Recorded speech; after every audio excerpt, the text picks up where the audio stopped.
Welcome, friends, to Street Food Stories, where we dive into the sizzling, smoky world of food trucks, street food, and the diversity of flavors found on streets across America. We're your hosts, Craig and Jamie Joe, and invite you to join us as we chat with industry leaders and celebrate the spirit of street food that brings us all together.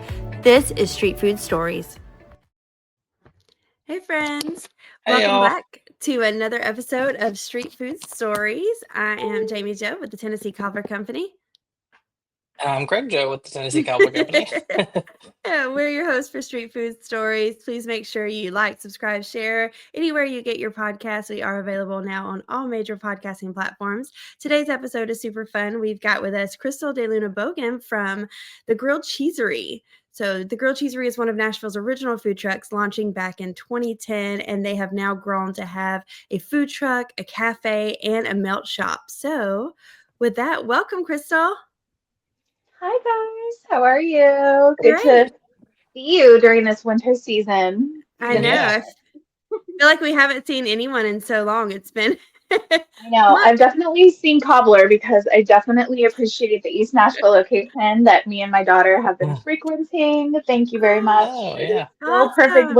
winter eats. So Yeah, that's yeah. awesome. How is she, your little She's one? she's 6 and she knows it all, so she's great. Uh, She's so Yeah, cute. she spent winter break basically in the restaurant with us back of house because Joseph's been like full time at the at the grilled cheesery in Hillsborough Village, and I've been full time at the cafe at the Frist, which is the new location we just opened. Obviously she's gonna come with me because like I'm more fun. So so she's just been like in the back, just like I don't know. We've been making a little winter camp for her here, and all the staff and her, are like little buddies. So, Though, she's going to that's love the that best one part of day it. I mean, I when hope so. I'm she, like, am I yeah, traumatizing her? no, when she grows up, she's going to love that. And she'll look back on those memories and that'll be awesome. Craig used to go to the restaurant with his dad and he mhm. talks about that all the time still. I remember Yeah. being in the restaurant. So it'll Yeah. be What kind fun of memories. restaurant was it? Do what? What kind of restaurant was it? Oh, it was a Chinese restaurant in Memphis, so I would help make all the egg rolls and do the fried rice, and it was fun Yeah, she growing up there. definitely wants to help more than she does. We need to get her smaller gloves. Like, we just need Yeah. to find little gloves, because you still have to like have your hair. So she knows she has to put her hair up. She has to like enter the kitchen in a certain way. But there's still like, she's still a kid. So I'm just like, keep your germs as out of here as you can. So. Tell us your story. I want to know, which I've heard the story before, but tell our listeners how you got started in food trucking, what made you decide on grilled cheese, and let's just hear a little bit about that. Okay, so I am a Los Angeles native. So grew up with street food culture just like in my life. I'm a Mexican, proudly Mexican background. So I grew up going to taco trucks. That was like my father's like just quick fix. Like he has the girls. We have three sisters. We have the girls. He's taking us. He's just pulling over the side of the road and we're getting tacos. Like that was just like my quick everyday comfort food. Mhm. So, moving to Nashville in 2010, well, we moved like 2009. Uh, we just kind of noticed a lack in that culture here. So, chef-driven trucks were kind of taking off around that time in Los Angeles. So, my uncle owns a very large commissary where the food trucks park in in Long Beach. So, like hundreds of food trucks. So, it was in the conversation that he was always trying to tell me to get a food truck. And I was like, fine dining chef. I was like, "Oh, no, I'm not gonna do food truck. Like, oh, like clutch my pearls. Like I'm way too like culinary trained for that. Little did I know he was like seeing all these young chefs that like couldn't maybe afford to start a restaurant or like just like, to just test their brick and mortar concept, do these very focused, just tacos, just grilled cheese, just a certain thing, and just, get the capital to like actually open their brick and mortar or just even see if Mhm. the concept worked. So he was trying to like push me towards that. He was always like, I can, help you with the truck. We could, so I had a lot of background and like support. We ended up not going that direction. We ended up just finding a food truck in Arkansas on Craigslist. Like, remember when we used to just find stuff on Craigslist and like had like cash in hand, drove to Arkansas with like no cell service and just like prayed that we weren't going to get murdered and we were going to come back with a food truck. And we Yeah. did. And little did we know, like, we've like done everything wrong. That's why I love helping people and like young entrepreneurs because I'm like, please don't do this. Like, this is what we did. This is what you shouldn't do. And I feel like at least that's like a service to somebody, like Yeah. always take your own mechanic. Don't trust Yes. Right. their mechanic because there was like everything wrong with this food truck. I mean, like so dangerous, but it looked nice, and that's Yeah. all we knew. Yeah. So, what we didn't know, but we, paid for it in cash and just were like so naive, not even realizing. And I guess we just kind of hit at the right time, like Mhm. we just happened to like have the right friends letting us in at the right time. I can't Mhm. stress enough like the value of personal relationships that you Mhm. make with people and how you help them out, they help you out. It always comes back around. So we just happened to get in at the art events and different street food events, and we made our own events. And then we kind of caught, we were lucky. We caught on like Mhm. wildfire. So that was 2010. A bunch of food trucks opened in 2011, 2012, and then it kind of just like blew up, as you guys Mhm. knew.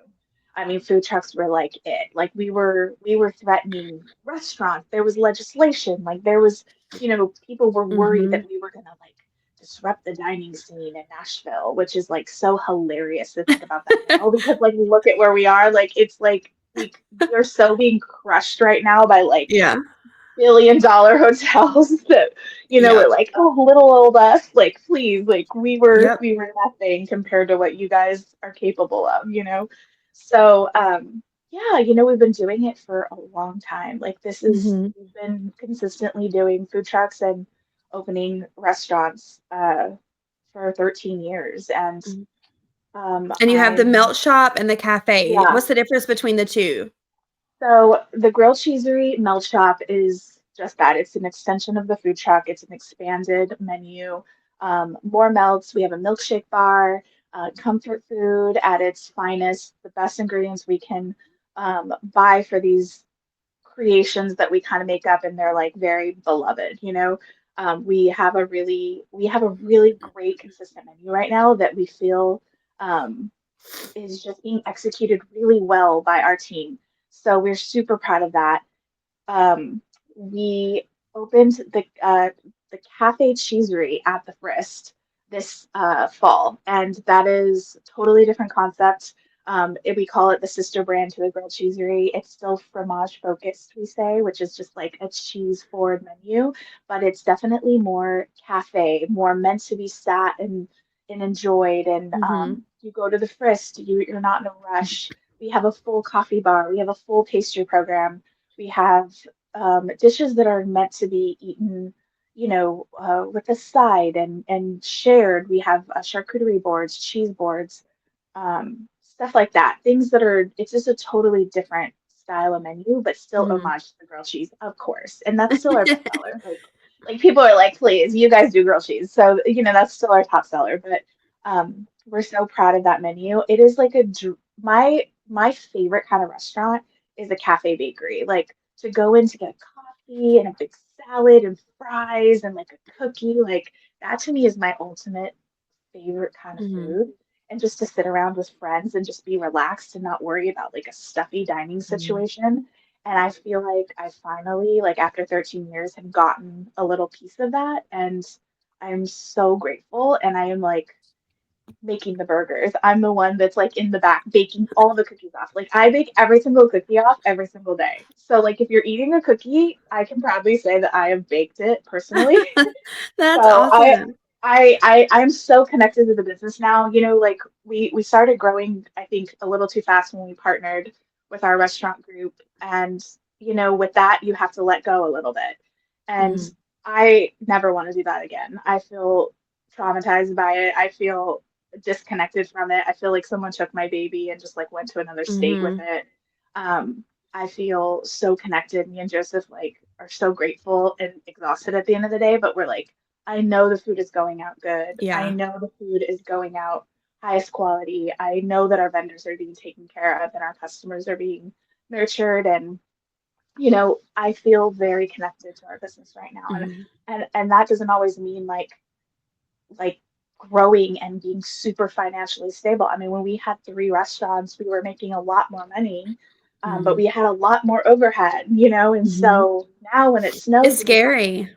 it's so scary. It is so Mhm. scary. And now when it snows and you have to shut down all your restaurants and all your operations, it's not like so bad because you're like, well, it's just us, and it's a few people. Like it's Mhm. not, oh my God, district managers, general managers. It's your Hmm. social media team, Mhm. team. Like this is what makes these kind of restaurants have to operate, and Mhm. people don't see that behind the scenes. There's a And weight that's it's on, crazy. like, we just have the second truck, and we have a team that runs that one, and there's even just with that small scale, there's a weight that's always on your shoulders of, I feel responsible now for their livelihoods and, for their decisions, and so if something were to go wrong and we have to shut down, it's not just me that loses income, it's my entire team. They don't get tips for the day, they don't get paid for the day. So I can't imagine on a larger scale having multiple, venues like that, that it's just scary. Yeah, it's scary. And then like it was COVID. So like it was the Mhm. scariest time where like nobody knew what was going on. Yep. We all were every day just like unsure of whatever was happening. We were checking in with people on a greater level than we've ever checked in. How are you feeling? How are you doing? Are you okay? You need a forward on your check? Okay. Mhm. Like just like things like that with keeping people just like afloat. This is a Mhm. totally different time. We've had over 80 restaurants in Nashville, small businesses closed last year in Mhm. Wow. 2024, I with didn't know that. more on the rise. Um, and so, like, I don't know, I have this weird gut feeling every time I see more restaurants coming to Nashville that are like, Mhm. you just see this, like, all this machine coming. They have marketing, they have PR, they have Hmm. Mhm. all this coming behind them. And I'm just like, oh, like, we just need it. We have to support them what we have already. Like, Mhm. people are struggling and closing, and And it's that's really the sad. kicker, because this is a world built right now on marketing.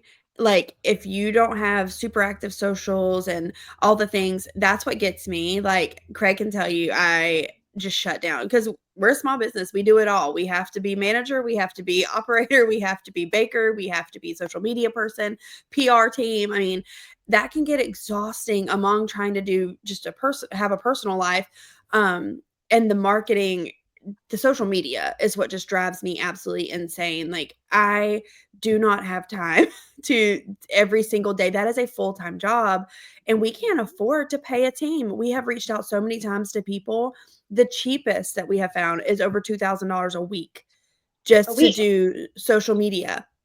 Yeah, And I'm how much like, cobbler do you have to sell to even afford that mhm, person? Like, if Right. you can get it like that, like we look at it like that. We're like, we count things in grilled cheeses. We're like, yep, how many yep. grilled cheeses do we have to sell? And Yeah. sometimes for our mental health, there are things that you have to hire out. Like, Mhm. we have to have a great accountant. We have to have Yeah. these kind of key people, right? Mhm. So let's expand on that because I feel like this is the question I get asked a lot. So a little backstory, Jamie and I used to be heavily involved in the National Food Truck Association. I was the president. She was like president galore before me and like did so many amazing things. And I just kind of like, she like pretended I was and that she was doing everything, but like that's okay, like I love that for us. But we were very involved in knowing about a lot of people's small Mhm. businesses, specifically food truck. So with that said, and me being in the restaurant industry and like having a lot of friends, people are just suffering right now and they don't know what Mhm. to do. They don't know where to go. And Mhm. there are so many things. There's just so many things, so many expenses that we're incurring right now that it's just like, it just feels like, oh, just give up. But Mhm. I don't want to go into 2025 like that. I want to go in with setting foundation. Strong foundation cannot Mhm. crumble.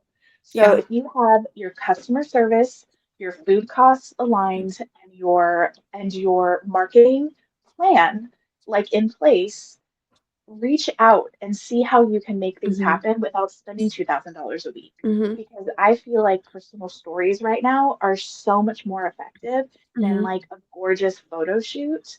We also need the photo shoots. We need good photos because when we're on like Mm-hmm. little television segments and stuff, like we have to be Mm-hmm. able to the quality of what our food looks like. But we don't have to do that every single post. I think a Mm-hmm. more organic post on socials is way more effective Well, it's and coming back this year too. That's like one of the trends for 2025 on social media is absolutely. less aesthetic and more real and just those true stories, like the true just people want to see what it's really like. And so I think that's we've always noticed, we've talked about this in the past, when we share a photo of, like an aesthetically pleasing stage, Gorgeous. photograph of cobbler, people love it, that's fine, but they almost look at it as like a stock photo. They're just like, oh, okay. Mhm. But when we Too share like someone perfect. at our truck on a cell phone picture holding a bowl of our cobbler, it goes nuts. Like people love it. People interact with it or engage with it. And so definitely people like that reality more than they do the aesthetic.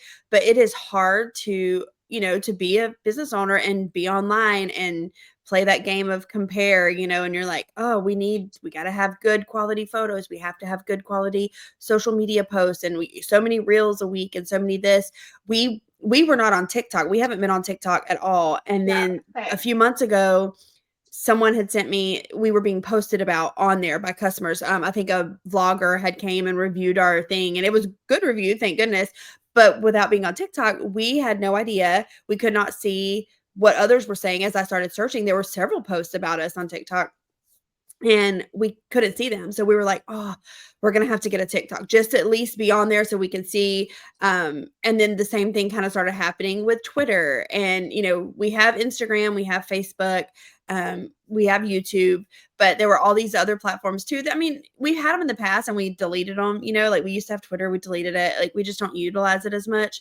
Mhm. But you feel like you have to be in every corner or you're going to, miss something. And so, that was finally this year we just decided we'll get on there to secure the URLs and, we're going to focus on what we can and just go forward. But it's hard. It's hard for those small businesses to stay atop everything.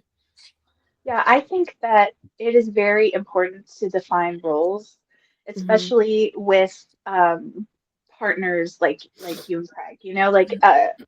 Have defining roles. Like my husband and I both run the operations, and we have, thank God, we have general managers that are just like ride or die with us. Our food truck manager Nelson has been a general manager at our Franklin store, and he's just been with us for like 9 years. So like he's incredible. But like if you do not direct those people, they can be the best people ever. It's not their business.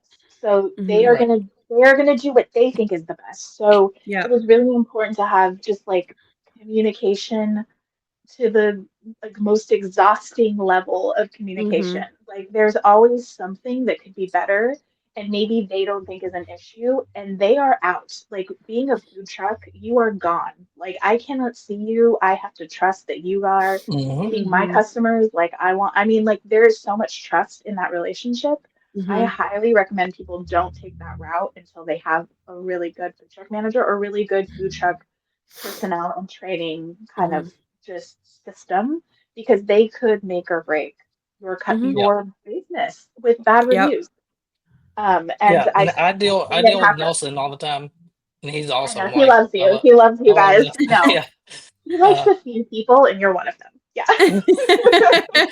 We love Nelson. yeah. So real quick, I'm gonna kind of switch gears just a little bit, put you on the spot. Out of your three venues, your truck, your cafe, and your melt shop, what do you have a favorite? Okay, it's like children. You cannot pick a favorite because they will get so upset. And they all say that they don't listen to this stuff because, I do Nashville Restaurant Radio Mhm. podcasts and I'm like, always. And they're like, yeah, we're going to listen. I'm like, you don't listen because I'm going to mention something about you. And if you don't know that I just said something, I know you did not listen. So it's fine, whatever, you know. But they're also different. So the food truck Mhm. is like, just like the core of like what I've always wanted in a business. I wanted freedom from, I wanted to be able to go visit my family for 2 weeks in December if I wanted to. And that is a food truck is the way Mhm. you do that, is the way you can balance your life. Mhm. So that was what I always wanted. It was like, I feel like my youth, like so I love it because I have so many fond memories and it's made us what we are. The shop kind of pushed me into maturity, into like becoming more of a manager and like a boss in a way, because I Mhm. had to be able to run a team in a way I've never run before. And then the cafe is like a gift that I feel like I was given to restaurants during COVID, Mhm. um, from people that just saw how much I wanted to be able to cook and just get back Mhm. to like what I loved. And I feel so grateful to be able to be here in the Frist, in such a Mhm. historic space, Yeah. safely housing our food truck and safely being so safe. Like I feel so safe here. And we couldn't be more supported. And I feel like it's like my parents that like opened something for, like it's a weird Mhm. feeling for me to be here. It's very personal. And I think that I have to do a better job relaying that, because I like come into the kitchen in the morning. I'm the first one here always. I turn on the ovens and I light the gas, and there's nobody out there, and I just feel grateful. And I Mhm. feel like after this long doing what I've been doing, to be able to bake a cookie and feel grateful, I feel like I don't care how much, like if you can feel that without feeling any sense of like, God, I feel like I'm close to restaurants. We're not doing as good as we were like 2 years ago. Like there's all this Mhm. like on paper doesn't look as good, Mhm. but I feel so grateful. And I feel like that's what my daughter feels from me. And I Mhm. feel like I'm successful right now. So success looks different for a lot of people. Like Yeah. I feel really grateful right now. So I'm going into 2025 with like, let's build on sales. Mhm. Like how can we build on what we're doing right now with Going catering? back, looking back over the past few years, or even the whole tenure as a food trucker, since you came on the scene in 2010, is there anything looking back, knowing what you know now, that you would change? Um, I would say, I don't know. I feel like I'm one of those people that like feels like they try to learn from all their mistakes. So I feel like if I changed something, I wouldn't have learned that lesson. Right. Again. Mhm. So I feel like I would maybe not have made, I would, this is a big statement. Like, I feel like when we sat down with Fresh Hospitality inside of that Biscuit Love in the Gulch for the first time to talk about um, expanding into restaurants, I would have maybe consulted a few more people before I did that, Mm, Mhm. because there was a long road of not knowing what we were kind of getting ourselves into, and it was like everyone was well intentioned, but I Mhm. think they also were expanding too, like as a restaurant mm, group, and Mhm. maybe we thought we would be getting a different partnership than what they were offering. yeah. Mhm. And with that said, we have lost lots of money because there's Mhm. legal fees, and anytime you divorce anybody, like you're gonna Yes. Yeah. spend money on lawyers, and there's gonna be a division of assets, and there's gonna be, I mean, it's Mhm. basically a divorce. We got married and we got divorced, and we got to keep one of the kids. That's Mhm. Mm, basically what it is, right. Mhm. So and we still have to pay alimony, And so anytime you pour, like, that much money into something, and then it doesn't, you take the risk, you always take the risk, and you do it, and then it doesn't pan out exactly how you thought, or, what your vision ended up being, and in your heart, you just, "Oops, we gotta go a different direction." It's hard. I made one of those decisions once, um, and it wasn't as much money as I know that you guys have invested into that project, but we invested several $1,000, double digits, thousands of dollars into a commercial one time. And it was a local group of another food trucker had done a commercial with them, and their thing had kind of went viral, and it was awesome. It was an incredible commercial. I loved it. It was like the social media ad. And I was like, oh my gosh, we need something like this. Like, this is what we should do for our Christmas sales when we sell like our whole pans of cobbler. And I had this whole vision. the other trucker had done something kind of like slapstick comedy. You know, it was funny, it was like goofy, and it worked. And then what I wanted was an emotional thing. Like cobbler's just not funny. There was nothing we were going to do about that. But we wanted something at the holidays that was emotional and tug at your heartstrings. And it was during COVID. So the idea was, if you can't go home this holiday season, bring a little home to you and then buy a pan of cobbler. And it was this like sweet little, I had this whole vision, but they did not share my vision. And I trusted, because I was told, even though they do comedy sketches now, that, oh, we used to be wedding photographers, we understand, like we can get this emotional vibe. Okay, great. I just went with it. It was a total flop. We lost so much money. It did not affect our sales at all. Like we didn't sell any extra things, and there was all this backline. Oh, you have to let us attach this to your website, so we can track and see the sales. And it was such a flop. So now every time I try to make a big decision, I feel like Craig looks at me and he's like, commercial. Oh no.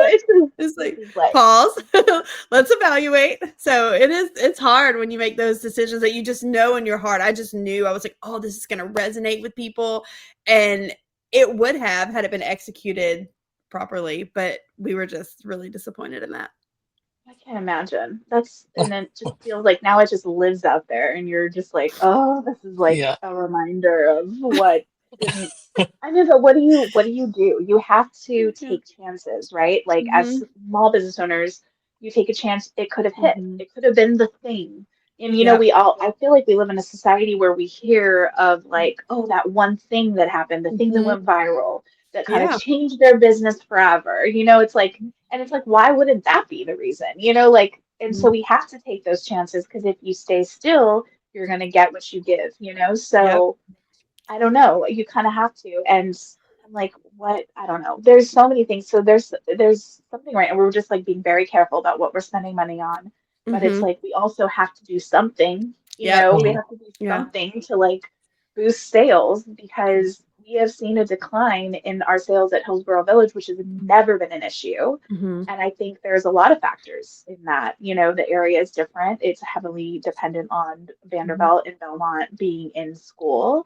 And there's just so much more food in Nashville right now. Like, I think that's the biggest, the food trucks. There's more. I mean, since we came on the scene in 2016, it was totally different then. I mean, we've seen this boom of food trucks. So since we don't have the brick and mortars, that's kind of our realm, is just to chat about the food trucks. And that scene has exploded just like the restaurants has. Like every time we're driving, Craig's like, there's another food truck. Who is it? I don't know. Never seen them. And in 2016, and even just a few years ago, even during 2020, like the food truckers in Nashville, it was like a family, like a really kind of tight knit. You had that like family vibe. I felt like I knew everyone. I was like, oh, it's like a small town of food trucks. Like everyone knows everyone. If someone new is on the scene, you're like, oh yeah, that's so and so. Let's introduce ourselves. And now I'm like, I don't know anybody. Like there's so many new trucks coming on the scene. So it's definitely booming here in Nashville. And it was a good thing a few years ago, but I think for especially those small businesses, it's starting to be difficult. Well, it's like anything that floods the market is gonna, people aren't gonna take as, it's not as special as, oh my God, there's a food truck roundup. It's like, oh, whatever, like they're all over, and I kind of feel like that's just everywhere. That's nationally. I feel like, I used to frequently travel to Portland, and obviously Los Angeles. I used to go 2 or 3 times a year. And there isn't the same long lines at these trucks that there used to be. And, we're not really seeking them out. It's like, oh, it's convenient because it's there. And that's why I'm going to it. It's not like I'm going to find it. So I don't know if you can speak more on that, Jamie, because I feel like people are not seeking out food trucks. I feel like it's like because they're there, people are going. So it's a totally different type of business that we have to now really get in there instead of just being like, oh, we used to be able to just pop up anywhere. We're like, oh, we'll just park on the corner of what is this like street and then post it on Twitter, Instagram. There wasn't even Instagram when we started. It was just Twitter. and then we could like at least see like a pretty good dinner. And Mhm. people pull over, they see us, but now it's like, oh my God, it is not, that is not what I it is. just had this conversation not too long ago with someone, I believe it might have been BJ actually, just that food trucks are not special anymore.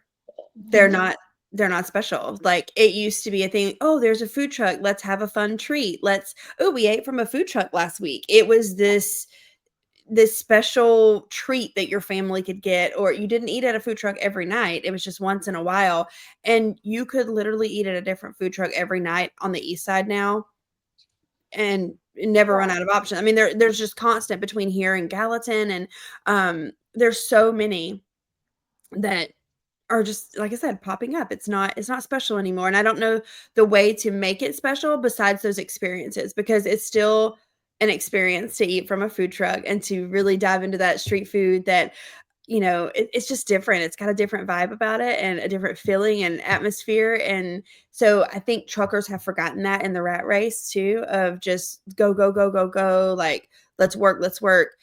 That intimacy of the experience from eating street food has kind of lost its way in Nashville. That's just what I believe. I believe that it's not as special anymore, and we have to do our part to make it special, whether that be through marketing, whether that be through our own efforts of stepping up customer service, bringing back focus on the food.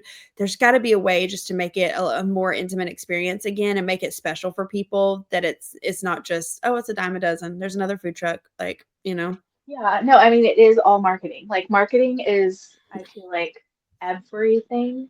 And Mhm. I think what we used to see as like free marketing is like Twitter and Instagram, and like we could just like, Mhm. like, I said, just like throw up a post and like be like, all right, done. Like, we proudly never spent a dime on marketing for years, years and years and years. Mhm. I mean, even like giving food away for like trade of like an Mhm. ad or something, we were like, we don't need that, we don't need that. Like we were Mhm. so against that. Like even paying for like we would, bloggers would come in or whatever, we would give Mhm. them a couple things. We would never give them a whole free meal. But like if you like it, you like it. Like that was kind of our Right. attitude. Like if you Mhm. like it, like great. Like we're not, this has to be that we want some authenticity and like the fact that you Mhm. like it.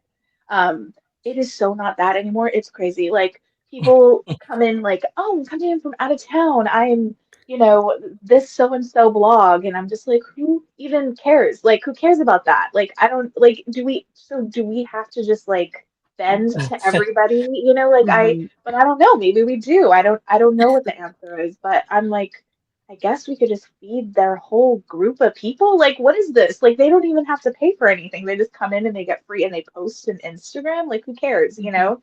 So we don't see any return from that. So we're kind of being careful. We're just like, yeah, we'd love to have you guys in. I don't know. Are you looking for food? Like, I don't know. Like, what do you Right. want? Like, it's not even that expensive. Like, you want to Mhm. support small business, just pay for your food. Like, Right. I'd Yeah. rather have this sale and like, I don't know. Like, it's a whole different level, and I think people are looking for whoever is got the numbers, like Mhm. who has monetized their social media and who can give a little and get a little, right? So, Mhm. like maybe I think the first thing I know my social media manager does is like someone will reach out, she just goes straight and sees like how many followers they have. And if Mhm. they don't have many followers, she Liz doesn't even take the request Yeah. seriously. She's just Mhm. like what are we getting Who's out of seeing this? it? Yeah. No one's seeing Yeah, it. yeah, so, but it works both ways, right? Like, because we kind of have a lot of followers, people reach out to us. They don't care about our food. They just care about what we can give them, you know? Right. Mhm. So, with that said, maybe if you're going that route and you really want to invest, then put a lot of time into your personal stories and your Instagrams and like open up your life and share because that does work for people, but it takes a lot of time to do that. Like, it takes Mhm. a lot of mental capacity that maybe some of us don't have. I personally gave it up on my 40th birthday in June for my personal use. Like I made an effort, a conscious effort, because my daughter started noticing me just not being present when I was like Mhm. taking a picture, and she's just like, oh, like she was already kind of frustrated. And I'm just like, oh, ew, I don't want to be that person Mhm. to her. So I kind of just stopped caring about like little cute stories or whatever, which I feel a little disconnected from people But I don't know. That was just personally what I did, and I kind of feel like it's kind of hurt my business a little bit, I think. I don't know. Like, I don't know. Because when you fall off a little bit, you just kind of get, you're not on the front of people's minds. Yeah. People that I do say all share. the time, if we didn't have a business and if I didn't have my nonprofit, like I probably would jump ship on social Oh my media. God. Now, the only other I would thing erase it. Yeah. is being Yeah. away from my family. Like my family's from Florida, so I feel like if I didn't have Facebook, where everyone back in this small town is on Facebook and Instagram, like if I Mhm. didn't have that, I wouldn't be able to connect or see those people, my family. And I crave that. I crave community. And so, I appreciate it for those things, but I just keeping up with it and constantly the death scroll that you just get into, like it's just not good. And just like the feeling like you're not doing enough. Like Mhm. that's to me, I don't ever get FOMO about like going out because I'm so happy to go to be in bed by like 8:30, like with my daughter. Like I'm like we go to bed at the same time.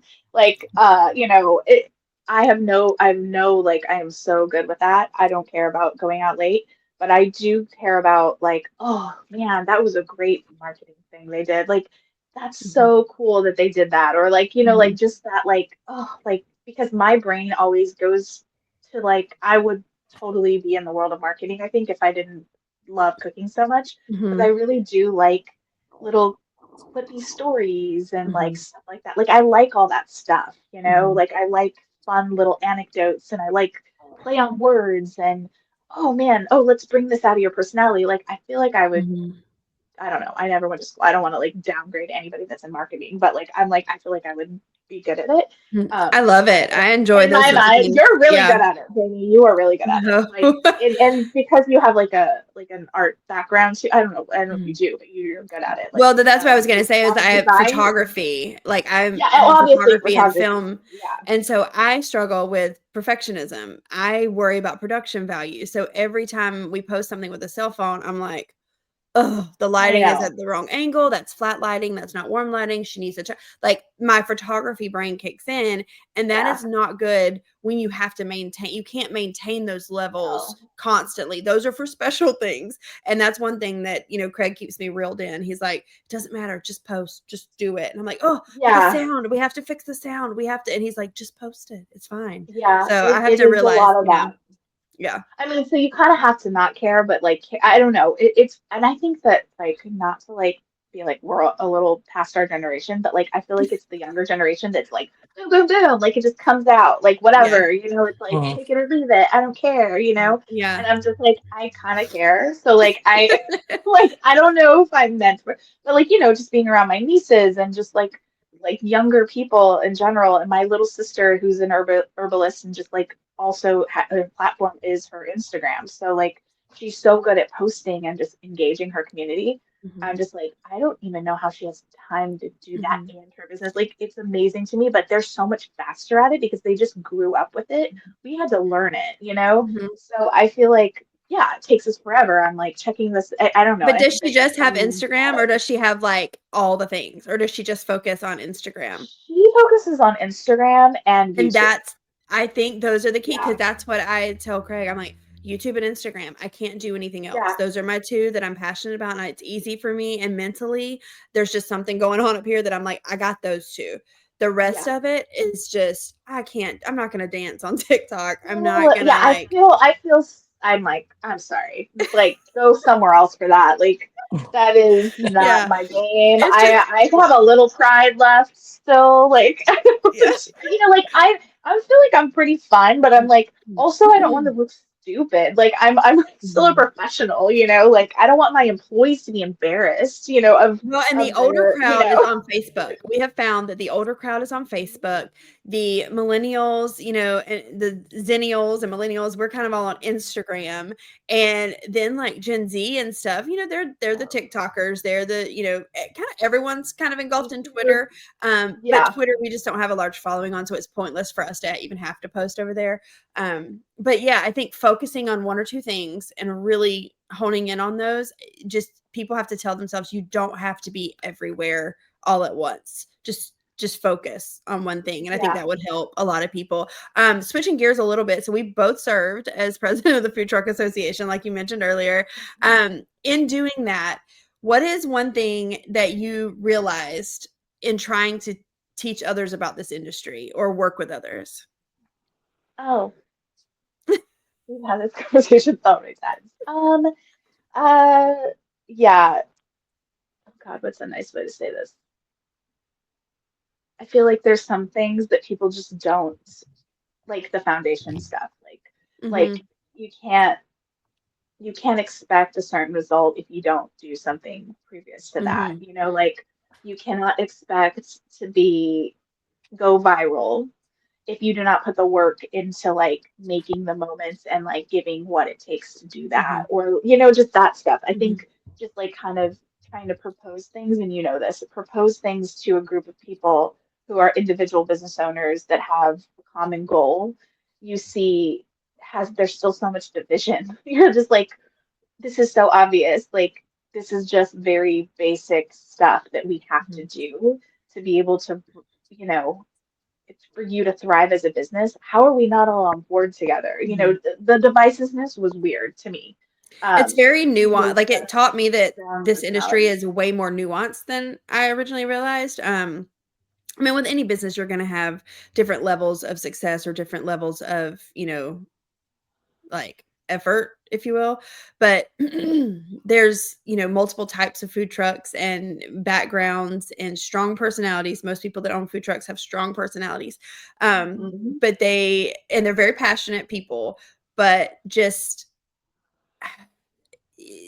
it's hard to guide a group that is so nuanced. So there's so many different this group wants this thing to be focused on, this set wants this thing to be focused on, and this, and like you said, the basics maybe are not always there, and you can't cater to all the things. So I was just curious if, what was the one thing you learned about just guiding people and leading? So Yeah, it felt like very just like I felt like you kind of feel like you didn't really like you're just spinning. Like you're just like, okay, I feel like I want to get stuff done to like just make it feel like I've left some kind of mark here. But also there's so much, I mean, whenever you run any kind of board or any kind of association, there are like basic things you have to do. And I mhm, think that that takes a lot of work, and we all run our own businesses. And so, I mean, we barely have time to do the stuff in our own businesses. The amount of time and effort that it takes to like even operate the email for the National Food Truck mhm, Association was like also something you're just like, oh my God, like I don't want to, there's all these new people asking questions, and like you want to be able to serve them, but you're also like behind on entering your invoices into your system. Like there's like mhm, stuff that you're just like, how do you do this? And we kind of talked about like if it's not if there's no monetary compensation, which there wasn't, it's mhm, really hard to get people to like take it seriously and like do everyone do like you knew that you were kind of doing so much, and I think mhm. that it burned you out a little bit. And I only served one term, and I was like, I don't even know how I wanted to just remember it. Like I was like, we should just stop doing this. Like this Mhm. is not worth anybody's time. If like what are we doing? Like it's a waste of dues, if you pay dues when you're an association. And I just didn't know. I'm like, what is this for? Like, what are we doing? Like, what's the point? Mhm. Like, can anybody answer what is the point? And, Yeah. they want a community. I think community is important, obviously, but Yeah. like, I think that there wasn't attendance. So, like, what community was Mhm. showing, So, yeah, there were so many weird things happening, but I And I think think it was that, hard coming off, which we had been 3 years removed from that at the time that you came in as well, but, um, 2020 and 2021, like, we didn't meet at all. So, there was this yeah. disconnect from that community, and I think when we came back together, everyone maybe wanted it to be like it was prior to 2020, and it was just different. Individuals were different, businesses were different, the outlook was different, and so that gathering of meetings and things like that, it was just different. We just, had a totally different vibe. Um, Well, we but felt, okay, so I think too, to make one more point, I think in the beginning, we felt like our industry was at a threat.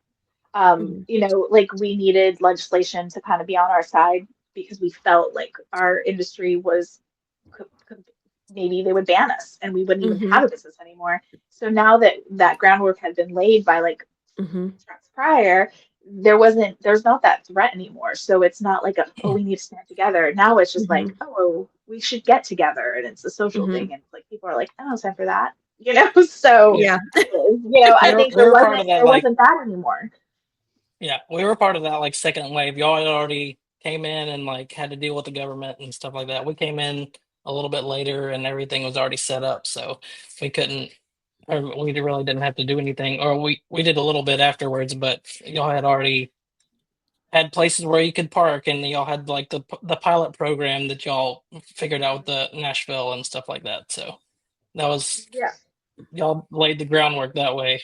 So yeah, it Yeah. was So kind of like a social thing for the it was meetings. very important for us to connect, Yeah. because we were connecting about that, and that was very important. Now it's like, what are the issues? I don't know. Like people don't see them as dire, which I feel like actually this year it is kind of dire. Like you were saying, like Mm-hmm. BJ was talking about how food trucks are not important anymore. It's like there really should be a marketed effort to like make it Mm-hmm. to where like why are these special? Yeah.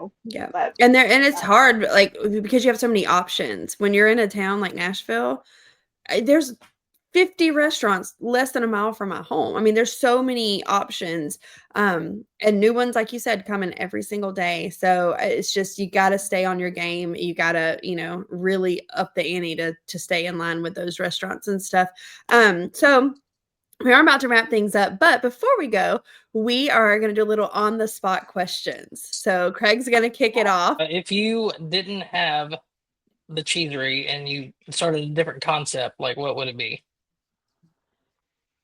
oh my gosh, concept. Oh my God, I would be a baker. Like I would be fully a pastry person.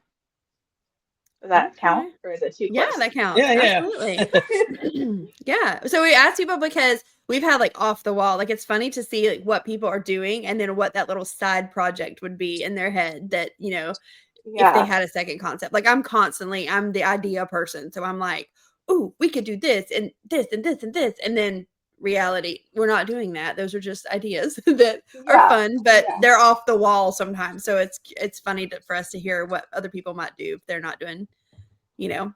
One guy was a vegan truck and he was like, "I'll do burgers." That's pretty funny. No, that's awesome. Yeah, no, I think I would do, but I would do like a bakery. Like I would do a Mexican Yeah. bakery. I wouldn't do like Oh yeah. maybe it would become a truck eventually, but like Mexican bakery for sure. Well, this is your last question. I'm going to throw Okay. at you. If you could open a food truck anywhere in the world, where would it be and Oh my why? God, that's a great question. Oh my God, anywhere in the world? Oh my God, selfishly Mexico City because the ingredients and the climate and just my roots there I would just selfishly want to be there and Mm-hmm. be in that community. Not that people want grilled cheese there. Maybe they do, maybe they don't. But I would just want to be in Mexico City Would you with do all grilled of the cheese or ingredients. bakery? Oh my God. Okay. One of my favorite bakeries in the world is actually there. The panaderia that is there. And so in a dream world, I would open a panaderia there. And it would be like super feminine and all the ingredients would just be super seasonal. And it'd be like, it's like a cross between a French bakery and like a Mexican ingredients. I mean, this is like dream world, but yeah, that's Mexico City, please take me there. That's awesome. Well, thank you so much, Crystal, for joining us today. For those of you listening, please don't forget to like, subscribe, and share, and check out the Grilled Cheeserie online. Thank you, Crystal, for being here. We will see you guys next time and keep on trucking, y'all. Thank you guys.